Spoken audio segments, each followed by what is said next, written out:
New development bank के president केवी कामत का कहना है कि भारत में तेज गति से रिकवरी होगी।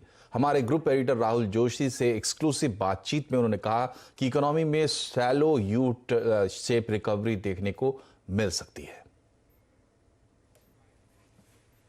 There is a lot of talk about this. Would you say that we can expect a V-shaped recovery of sorts? The markets are also in the last few weeks, they are on fire. We are talking about Nifty at 10,750. And if you look at the global picture, in the US in June, 4.8 million jobs have been added. In the Europe, the picture is also looking up. In India, GST collections are up. So would you say that there would be a V-shaped recovery of sorts? I think let me just preface that by saying in India also, the job situation has improved because the factories are open. And I saw CMI numbers the other day that almost all the jobs we lost in the last April-May or April period were recovered in the May-June period. Yes. So I think once we look at more hard data, I think we can take a call on that part, the jobs part of it. But on the recovery front, my initial thoughts were that this is going to be a U with a very long base, and that would not have been very good for the country. As of today, having said what I said and observing what what I've observed, I think it'll be a U, but with a very short base, not a very long base. And thereafter, as you go to the other side of the U, probably the U will be not a 90-degree U, but it will be almost like a V, accelerating faster. But we will know this for sure once a few more industries, talk about what is happening in their own sphere. I would be delighted if it turns out to be a shallow V, but as of now, to me, it looks like it will be a shallow U, not a long drawn-out U. And maybe next month, I could be pleasantly surprised if it ends up being some sort of a V. But as of now, a little bit of pain, and then we should be out of it. केवी कामत ने हमसे exclusive interview में यह भी साफ कर दिया कि वो सरकार में किसी जिम्मेदारी के लिए अभी तैयार नहीं है, वो परिवार के साथ वक्त बिताना चाहते हैं।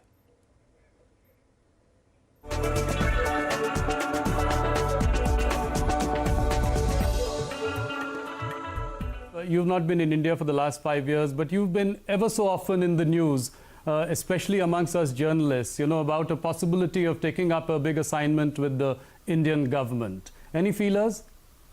Absolutely no. My own view is that, twice earlier I said that I need time.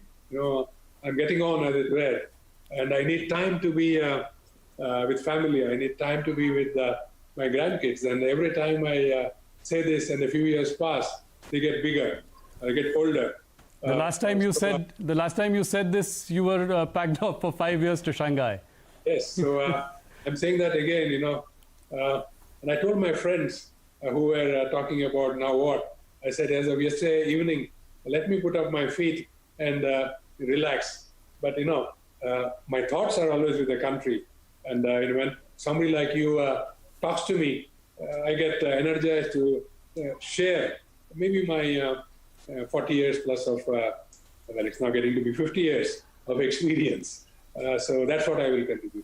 Share my experience, put my thoughts on the table, and wish the country great success. I think we are set for, we are destined for great things.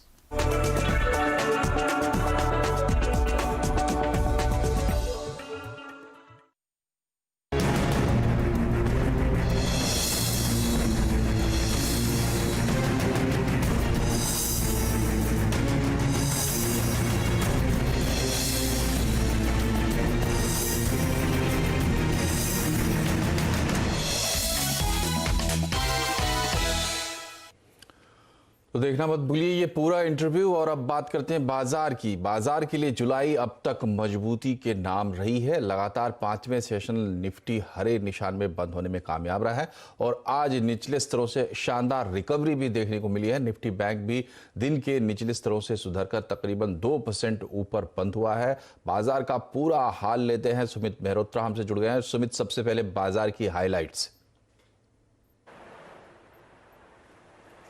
देखिए लगातार ये 5वां session है जबकि भारतीय बाजारों में एक अच्छी तेजी देखने को मिली और आज भले ही थोड़ा सा वोलेटाइल सेशन रहा लेकिन हाँ फिर भी मार्केट्स हरे निशान में बंद हुए और जो तेजी की वजह रही वो रहे या तो प्राइवेट बैंक्स या फिर आईटी स्पेस, टेक्नोलॉजी स्पेस, जहां पर खरीदारी आते हुए दिखाई पड़ी। तो एक अच्छा सत्र और कह सकते हैं मार्केट्स के लिए। प्राइवेट बैंक्स में लोअर लेवल से एक स्ट्रॉन्ग पुल बैक आया जो कि मार्केट्स को डे हाई के आसपास लेकर जाते हुए दिखाई पड़ा। Mid cap small cap sector में खरीदारी रही। इसके अलावा जो बाइंग थी वो एनबीएफसी ऑटो स्पेस में भी कुछ हद तक आते हुए दिखाई पड़ी। हालांकि थोड़ी प्रॉफिट टेकिंग आज हेवी वेट्स में रही जिसमें ऑयल एंड गैस शामिल रहा, पावर स्पेस रहा, कैपिटल गुड्स रहा जहां पर दबाव आता हुआ दिखाई पड़ा। लेकिन बजाज फाइनेंस, बजाज फिनसर्व दोनों कंपनियों ने एक अच्छा परफॉर्मेंस दिया। इसके चलते बाजार में आज एक लगातार 5वां सत्र रहा जबकि तेजी देखने को मिली। सुमित, अब थोड़ा बाजार में और जूम इन करके ये बताइए कि आज सबसे ज्यादा हलचल कहां रही, किन सेक्टर्स में, किन शेयरों में? देखिए पहले निफ्टी के बढ़ने वाले शेयरों की बात की जाए तो पहला नाम तो बजाज फाइनेंस का ही रहा। एक जोरदार तेजी यहां आई। इंडसइंड बैंक दूसरा शेयर जो कि अच्छी परफॉर्मेंस पर रहा। बजाज फिनसर्व और आइशर कुछ और ऐसे नाम जहां पर खरीदारी देखने को मिली। निफ्टी के गिरने वाले शेयरों में Adani port, power grid, Grasim और बीपीसीएल जैसे कुछ एक नाम रहे जहां पर कुछ हद तक दबाव रहा। आज मिड कैप में एनबीएफसी स्पेस का दबदबा रहा। इसमें Cholamandalam finance, Mahindra and Mahindra finance या फिर आरबीएल बैंक, फेडरल बैंक जैसे दो बैंक्स जो हैं यहाँ पर पार्टिसिपेशन आता हुआ दिखाई पड़ा। मिड कैप लूजर्स में आज MGL, BHEL, REC, Glenmark, IGL कुछ ऐसे नाम जो कि आज प्रेशर के अंदर बंद होते हुए दिखाई पड़े। एफ&ओ गेनर में टॉप गेनर रहा बॉश। एक लंबे अंतराल के बाद इतना बड़ा मूव इसमें आता हुआ दिखाई पड़ा। इसके अलावा एम&एम फाइनेंशियल, इक्विटास, बंधन बैंक जैसे कुछ और नाम जहां पर खरीदारी रही। एफ&ओ लूजर्स में पहला नाम रहा आईजीएल का, पेट्रोनेट एलएनजी, एमजीएल और साथ साथ अदानी पोर्ट, कुछ और ऐसे नाम जहां पर आज प्रेशर आता हुआ दिखाई पड़ा। बैंकिंग के लिए तमाम शेयर जो थे वो आज निजी बैंक के थे, चाहे आप बंधन देख लें, इंडसइंड देख लें, आरबीएल, फेडरल, सब में ही आज खरीदारी देखने को मिली। इसके अलावा एनबीएफसी गेनर्स में एम&एम फाइनेंशियल, बजाज फाइनेंस, चोलामंडलम और श्रीराम ट्रांसपोर्ट जैसे शेयरों में भी खरीदारी आते हुए दिखाई पड़ी। आईटी के लिए आज एक अच्छा दिन था। टीसीएस के नंबर से पहले टीसीएस में खरीदारी, एनआईटी टेक में खरीदारी, इन्फोसिस में खरीदारी, साथ साथ एचसीएल टेक भी तेजी के साथ बंद होता हुआ दिखाई पड़ा। और खबरों के आधार पर जहां मूव रहा उसमें बजाज फाइनेंस लीड कर रहा था, साथ ही साथ बंधन बैंक, गोदरेज कंज्यूमर और पीवीआर में भी कुछ हद तक हलचल देखने को मिली। तो एक अच्छा सेशन, लेकिन अब देखना होगा तेजी किस हद तक जारी रहती है इस महीने के दौरान जो कि लगातार 5 दिन से अब तक जारी है। बहुत बहुत शुक्रिया सुमित, बाजार का पूरा पिक्चर बताने के लिए। और अब खबर कुछ बारिश और बरसात से जुड़ी हुई। गुजरात के सौराष्ट्र समेत कई इलाकों में जमकर बारिश हो रही है। कई जगहों पर बाढ़ के हालात हो गए हैं और अनुमान है कि अभी और वर्षा होगी। तो क्या है गुजरात का ताज़ा हाल, जानने के लिए चलते हैं मनीष देसाई के पास। मनीष, ये बताइए कि क्या स्थिति है गुजरात में, कहां कहां बाढ़ जैसे हालात हो गए हैं, जनजीवन पर कितना असर है? बिल्कुल, देखिए कुल मिलाकर देखा जाए तो सौराष्ट्र के जो इलाके हैं करीब 4 जिले ऐसे हैं जहां पर भारी बारिश का कहर देखने को मिला है। पिछले 2-3 दिनों की बात करें, लगातार वहां पर मूसलाधार बारिश हो रही है। बहुत भारी मात्रा में कहा जाए कि बारिश चल रही है। आप देखिए कि जामनगर जिला जो है वो आज पूरी तरह से बारिश से लबालब हो चुका है। वहां के सारे डैम जो है वो भर चुके हैं, यानी पीने की पानी की किल्लत नहीं होगी। वहां जो खेती के लिए चाहिए उतना पानी भी मिल जाएगा। इसके अलावा राजकोट, द्वारिका और जूनागढ़ कुछ ऐसे जिले हैं जहां पर भी लगातार बारिश हो रही है। एवरेज अगर देखा जाए तो पिछले 3-4 दिनों से यहां पर बारिश चल रही है और अब तक करीब 10 से 11 इंच बारिश इन 4 जिलों में हो चुकी है, जो एवरेज से करीब 42% ज्यादा है। जो इस समय में बारिश होती है उससे करीब 42% ज्यादा बारिश वहां पर हो रही है। साथ ही दक्षिण गुजरात और कच्छ में भी जमकर बारिश हो रही है। हालांकि जितने खराब हालत सौराष्ट्र में देखने को मिले हैं उतने खराब है नहीं। जामनगर में जो है वहां पर एनडीआरएफ की टीम को तैनात कर दिया गया है। लेकिन दक्षिण गुजरात की अगर बात करें, नवसारी, वलसाड़, वहां पर इस तरह के हालात देखने को नहीं मिल रहे। कच्छ में बारिश हो रही है, भारी बारिश हो रही है, लेकिन वहां पर भी बाढ़ जैसे हालात नहीं है। लेकिन जैसे मौसम विभाग का अनुमान है कि अगले 24 घंटे में इन सभी इलाकों में फिर से भारी बारिश हो सकती है। इसको देखते हुए एक चेतावनी दी गई है और एनडीआरएफ की टीम जो है सभी जगह पर तैनात कर दी गई है। स्टैंड बाय के ऑर्डर दे दिए गए। बहुत बहुत शुक्रिया मनीष। तो गुजरात में भारी बारिश हुई है और बाढ़ जैसे हालात बने हैं, लेकिन बाढ़ नहीं है। बहुत ज़्यादा जान माल को नुकसान जैसी कोई बात नहीं है। अलर्ट पर ज़रूर है और आने वाले कुछ वक्त में बारिश का क्या रुख रहता है ये भी देखना होगा। इधर मानसून के दस्तक देते ही राजधानी दिल्ली में सब्जियां महंगी हो गई हैं। गोभी, गाजर, पालक समेत ज्यादातर सब्जियों के दाम 30% तक बढ़ गए हैं। टमाटर के भाव में तो 2 गुना का इजाफा हुआ है। हम आपको मुंबई का भी हाल बताएंगे, लेकिन पहले दिल्ली सब्जी मंडी का जायजा लेते हैं। हमारी संवाददाता दीपाली नंदा वहां पहुंची थी। देखिए दीपाली आपके लिए क्या निकाल कर लाई है। दिल्ली में सब्जियों के दाम आसमान छू रहे हैं। खास तौर पर टमाटर, आलू, प्याज जो कि रोजाना इस्तेमाल में आने वाली सब्जियां हैं, उनके दाम 25 से 30% तक बढ़ गए हैं। इस वक्त मैं एक रिटेल मंडी में आई हूं। यहाँ पर किस तरह का माहौल है, लोग क्या बिक्री कर रहे हैं, खरीदारी हो रही है, इस सब का जायजा मैं लूंगी। ये जो टमाटर है सर, ये इसका दाम पहले कितना था जून के पहले 1-2 हफ्ते में? इसका था 30 रुपए, 30, 25, 30 और आज 60 है। 60 रुपए, यानी कि दुगना हो गया है। 30 रुपए इसकी कीमत थी और अब ये 60 रुपए किलो के हिसाब से बिक रहा है। कुछ और हमारे साथ कंज्यूमर्स भी हैं जो यहाँ पर सब्जी खरीदने के लिए आए हैं। मैम, आपसे जानना चाहेंगे, सब्जी महंगी हो गई है काफी? हाँ, बहुत महंगी हो गई है, डबल रेट हो गई है। 70 रुपए तो प्याज बता, आलू बता रहे, ये टमाटर 70। अगर प्याज की बात करें तो कितने का कह रहे हैं? प्याज ठीक है, 50 रुपए के 2.5 किलो। अच्छा, और इसके अलावा आलू? आलू 40, वो भी 30 था पहले। हाँ, पहले 25 से 30 थे, अब हाँ, अब 40 हो गए। तो आपने यहाँ पर देखा कि जितनी भी सब्जियां हैं उनके दाम दुगने हो गए हैं। हम एक और जो सब्जी विक्रेता है उनसे जानेंगे। सर, गोभी कितनी महंगी हो गई है? इस टाइम 60 रुपए किलो बिक रही है। पहले कितनी थी? पहले 40 रुपए थी। और कौन कौन सी सब्जियां हैं जिनके दाम बढ़ गए और क्या वजह आप मान रहे हैं? बरसात की वजह से पीछे कम माल आता है, इसलिए रेट बढ़ जाते हैं। हर चीज़ का रेट बढ़ा हुआ है। कौन कौन सी सब्जी अगर आप बताएं? ये टिंडा ले लो, खीरा लो, बैंगन लो, सबका रेट बढ़ा हुआ है। टमाटर का रेट बढ़ा हुआ है। आलू प्याज का कुछ फर्क पड़ रहा है पहले से। तो क्या लोग अब अभी खरीद रहे हैं पहले, या फिर कुछ कमी आई है? खरीद रहे हैं लोग खरीद रहे हैं। तो हमने आपको दिखाया कि किस तरह से ज्यादातर जितनी भी सब्जियां हैं उनके दाम 25 से 30% तक बढ़ गए हैं। और जो बड़ी वजह इन्होंने बताई कि बारिश की वजह से फसलों को नुकसान हुआ है, जिसके चलते आवक कम हुई है और अब उसका असर ये देखने को मिल रहा है कि सब्जियां जो आपकी थाली तक पहुंच रही हैं वो काफी महंगी हो गई हैं। दीपाली नंदा, दिल्ली। तो सब्जियां महंगी है तो ये बड़ा ही एक चलताऊ तर्क है कि बरसात है इसलिए सब्जियां महंगी है, लेकिन दरअसल हकीकत ये है कि थोक मंडी और रिटेल खुदरा मंडी में जो अंतर है वो 2 गुने से ज़्यादा का। ये बात थोड़ी आपको और समझ में आएगी। देखते हैं मुंबई का क्या हाल है। मुंबई की सब्जी मंडी का जायजा लिया हमारी संवाददाता सिल्की सिंह ने। तो देश के दूसरे शहरों की तरह यहाँ मुंबई में भी सब्जियों के दाम कई गुना तक बढ़ गए हैं। यहाँ एपीएमसी मार्केट, जो कि होलसेल मार्केट माना जाता है सबसे बड़ा, वहाँ से सब्जियाँ आती हैं रिटेल मार्केट में और वहाँ से आपको हम प्राइस कंपैरिजन बताते हैं। तो जहाँ एपीएमसी मार्केट में टमाटर जो है 18 से 22 रुपये किलो मिल रहा है, यहाँ रिटेल में इसका दाम 50 से 60 रुपये किलो है। वहीं शिमला मिर्ची की बात करें तो ये शिमला मिर्च एपीएमसी मार्केट में 30 से 32 रुपये किलो में है और यहाँ रिटेल में 80 रुपये किलो में ये बिक रहा है। गाजर की बात करें तो गाजर जो एपीएमसी मार्केट में 18 से 20 रुपये किलो है, वहीं यहाँ 60 रुपये किलो में, और भिंडी जो कि 14 से 16 रुपये किलो एपीएमसी मार्केट में मिल रहा है, वो यहाँ रिटेल में 40 रुपये किलो पे मिल रहा है। इसी तरह तमाम हरी सब्जियों के दाम भी कई गुना तक बढ़ गए हैं और इसके पीछे कारण है आवक की कमी और फ्यूल के बढ़े दाम।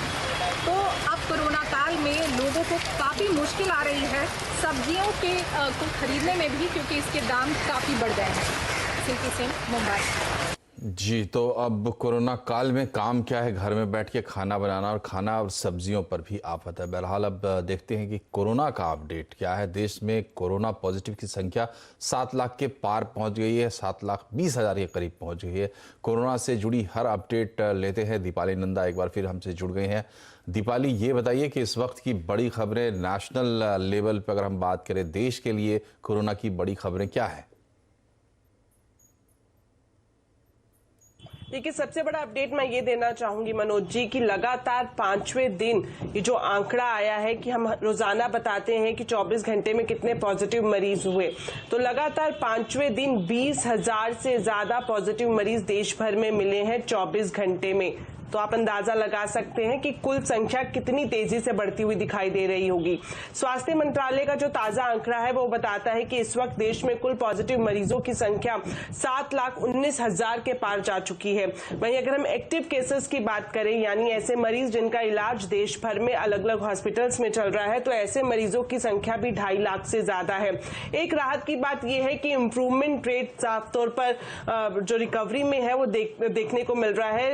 अब तक 4,40,000 के आसपास मरीज ऐसे हैं जिन्होंने कोरोना को मात दी है। तो इस लिहाज से जो रिकवरी रेट है वो 61% के पास पहुंच गया है। यहाँ पर एक बड़ा अपडेट मैं आपको देना चाहूंगी। जैसा कि हम जानते हैं सावन का महीना शुरू हो गया है और काफी महत्वता इस बात की मानी जाती है कि कावड़ी जाते हैं हरिद्वार, वहां से गंगा जल लाकर शिवलिंग पर चढ़ाते हैं। तो पूरा आयोजन जो हर साल किया जाता है वो इस बार नहीं होगा। हरिद्वार प्रशासन ने साफ किया है कि कोविड-19 को देखते हुए किसी भी तरह से कोई भी कावड़ी हरिद्वार के बॉर्डर में एंटर नहीं करेगा। इस लिहाज से उत्तर प्रदेश ने भी खास तैयारी करी है। मुजफ्फरनगर और शामली जिलों की जो सीमाएं हैं उनको सील कर दिया गया है। मैं आपको बता दूं ये वो सीमाएं हैं जो कि उत्तराखंड और हरियाणा से मिलती हैं। तो ऐसे में एक बड़ा फैसला ये लिया गया है कि कोई भी कावड़ी या कावड़ यात्रा लेकर हरिद्वार में नहीं आएगा। कोरोना के बढ़ते हुए मामलों को देखते हुए ये बड़ा फैसला स्थानीय प्रशासन की तरफ से लिया गया है। बहुत बहुत शुक्रिया दीपाली इस अपडेट के लिए। और अभी वक्त है एक छोटे से ब्रेक का। ब्रेक के बाद जब लौटेंगे तो आपको बताएंगे कि कैसे आप आसानी से अपने म्यूचुअल फंड की न सिर्फ ट्रैकिंग कर सकते हैं बल्कि उसे स्विच भी कर सकते हैं। छोटे से ब्रेक के बाद एक बार फिर से आपका स्वागत है। अब आप घर बैठे अपने म्यूचुअल फंड रिटर्न्स को आसानी से ट्रैक कर सकते हैं और ज़रूरत पड़ने पर दूसरे फंड में स्विच भी कर सकते हैं, बस एक क्लिक के जरिए। ये कैसे होगा, देखिए सिल्की सिंह की इस रिपोर्ट में।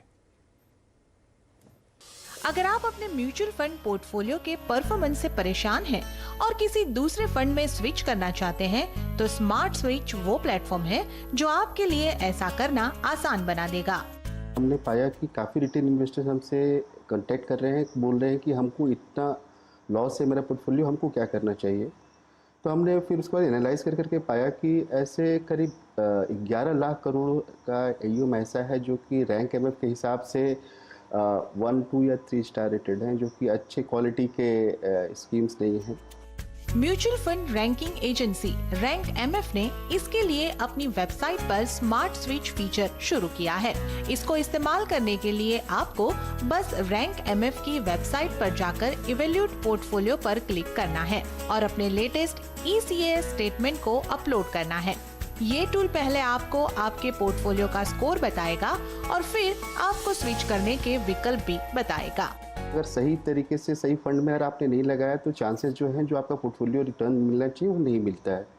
इसको ध्यान देते हुए हम लोगों ने ये प्रोडक्ट को लॉन्च किया जहाँ पर कस्टमर अपने पैसे अपने पोर्टफोलियो को सेव कर करके फिर उसके बाद वो उसको इवेल्युएट कर करके उसके बाद फिर वो अपना डिसीजन खुद ले सकते हैं कि उनको स्विच करना है या नहीं करना है, जिसके कारण उनका जो पोर्टफोलियो का जो क्वालिटी है वो काफ़ी अच्छा हो जाए। स्मार्ट स्विच की इनबिल्ट आर्टिफिशियल इंटेलिजेंस और machine learning algorithm rank MF के रिसर्च प्लेटफॉर्म पर आधारित है। इस टूल की खासियत ये है कि ये फंड्स के फंडामेंटल्स और मार्केट डेटा पॉइंट्स को स्कैन करता है, जिससे आपके लिए स्विचिंग के बेहतर विकल्प की जानकारी आसान हो सकती है। सिल्की सिंह, मुंबई। देश में ब्रॉडबैंड की पहुंच बढ़ाने के लिए सरकार इंटरनेट सर्विस प्रोवाइडर्स को लाइसेंस फीस में राहत देने जा रही है। सूत्रों के मुताबिक केंद्रीय कैबिनेट इसी हफ्ते दूरसंचार विभाग के प्रस्ताव को हरी झंडी दे सकती है। पूरी खबर जानते हैं, असीम मनचंदा हमसे जुड़े हुए हैं। असीम, किस तरीके से कंपनीज को, ISPs को राहत देने का प्लान है? देखिए, कोविड-19 के चलते बहुत सारे लोग जो है वर्क फ्रॉम होम कर रहे हैं। इसके चलते टेलीकॉम कंपनियों के नेटवर्क के ऊपर काफ़ी बोझ जो है वो पड़ा है। सरकार चाहती है कि देश में लैंडलाइन ब्रॉडबैंड पेनिट्रेशन को बढ़ावा दिया जाए। अभी फिलहाल लैंडलाइन ब्रॉडबैंड पेनिट्रेशन मात्र 2.5 से 3% है, लेकिन सरकार इसकी संख्या जो है काफ़ी बढ़ाना चाहती है ताकि टेलीकॉम कंपनियों के नेटवर्क के ऊपर बोझ जो है वो कम हो सके। तो इसके लिए सरकार जो है ISPs के लाइसेंस फीस में कटौती करने की तैयारी जो है वो कर रही है। 2015 में ट्राई ने इसको लेकर के अपनी सिफारिशें जो है वो दी थी। ट्राई का कहना था कि अभी सभी टेलीकॉम कंपनी और ISPs जो है करीबन 8% के आसपास ब्रॉडबैंड के ऊपर लाइसेंस फीस जो है वो देते हैं। अगर इसको घटा करके 0 कर दिया जाए तो टेलीकॉम कंपनियों के लिए इंसेंटिव होगा और ज़्यादा से ज़्यादा घरों में वो ब्रॉडबैंड जो है वो पहुंचा पाएंगे।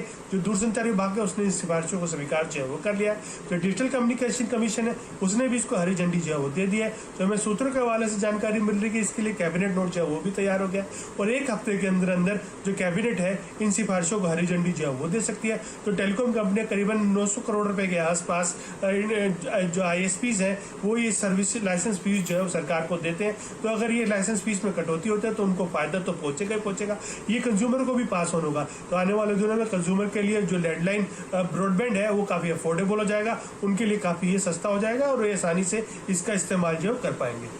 शुक्रिया असीम। इधर कानपुर में 8 पुलिस वालों की हत्या का आरोपी हिस्ट्री शीटर अपराधी विकास दुबे अभी तक पुलिस की गिरफ्त में नहीं आया है। इधर पुलिस महकमे में विकास दुबे के गुर्गे होने की बात भी सामने आ रही है। विकास दुबे के मामले में पुलिस इतनी लाचार क्यों है, आज इसी पर आवाज अड्डा में होगी बड़ी चर्चा शाम 5:57 पर।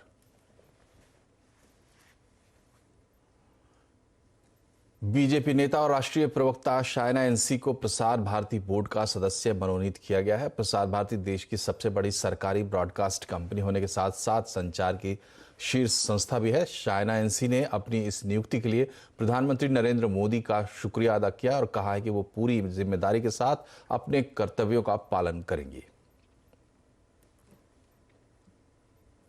इस संकट के वक्त तेज और सटीक जानकारी बहुत जरूरी है। मनी कंट्रोल प्रो आपका वो भरोसेमंद साथी है जो आपको आगे रखता है। मार्केट डाटा के साथ साथ यहां आपको निवेश के जबरदस्त आइडियाज भी मिलते हैं, वो भी रोजाना महज ₹1 में। कूपन कोड है PRO365। तुरंत सब्सक्राइब करें, लेकिन याद रखें नियम और शर्तें लागू हैं।